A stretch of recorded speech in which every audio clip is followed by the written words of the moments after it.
Binigyan din ni Ombudsman Jesus Crispin Remulla sa United Nations Convention Against Corruption ang pagtutulungan ng mga bansa para mabawi ang mga ninakaw na yaman na maaaring itinago pa abroad. Pagpanagot naman sa mga sangkot sa katiwalian ng panawagan ng mga lumahok sa Oblation Run sa University of the Philippines. May unang balita si Sandra Aguinaldo. Takbo laban sa trilyong itinakbo. Ang tema ngayon taon ng Oblation Run sa UP Diliman sa Quezon City. Bit-bit na mga kalahok ang mga placard na kumukondena sa korupsyon.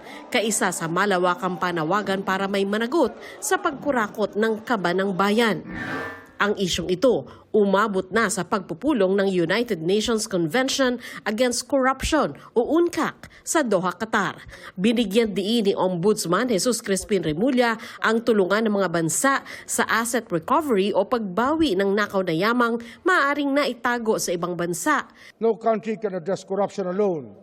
We welcome deeper cooperation in asset recovery, procurement transparency, information sharing, and countering cross-border and technology-enabled corruption.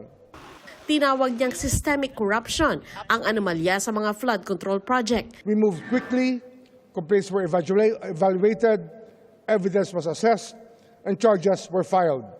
Several high-level officials now faces cases before the Sandigan Bayan, our anti-corruption court. These actions send a clear message. Accountability must reach those who believe that they are beyond the law. Sa ngayon, 2 batch ng kaso na ang naihain ng ombudsman sa korte kaugnay sa mga flood control projects.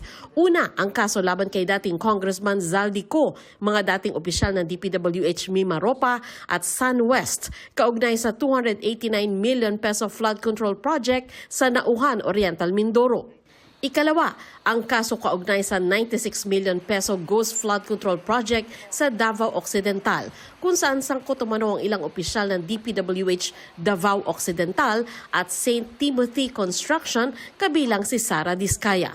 Ang mga kaso laban kina Diskaya nailipat na sa Lapu-Lapu RTC mula sa korte sa Davao. Alinsunod ito sa patakaran ng korte na ilipat sa pinakamalapit na anti-graft court ang mga kasong may kinalaman sa korupsyon sa mga infrastructure project.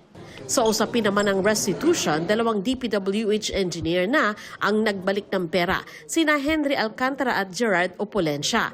Kinumpirma ng DPWH na nag-resign na rin si Opolencia na iniugnay sa umunay paghahanda ng listahan ng mga proyekto ng ilang senador at pangungulekta umano ng kickback para sa kanila. Hindi ibig sabihin nagsoy ka ng pera, hindi ka naman mananagot. Kung ang investigasyon tutumbok sa kanya na mukha namang doon din papunta kasi nga na-mention siya ni former Yusek Bernardo, then kailangan pa rin niyang harapin niya. Ito ang unang balita. Sandra Aguinaldo para sa GMA Integrated News. Igan, mauna ka sa mga balita, mag-subscribe na sa GMA Integrated News sa YouTube para sa iba't ibang ulat sa ating bansa.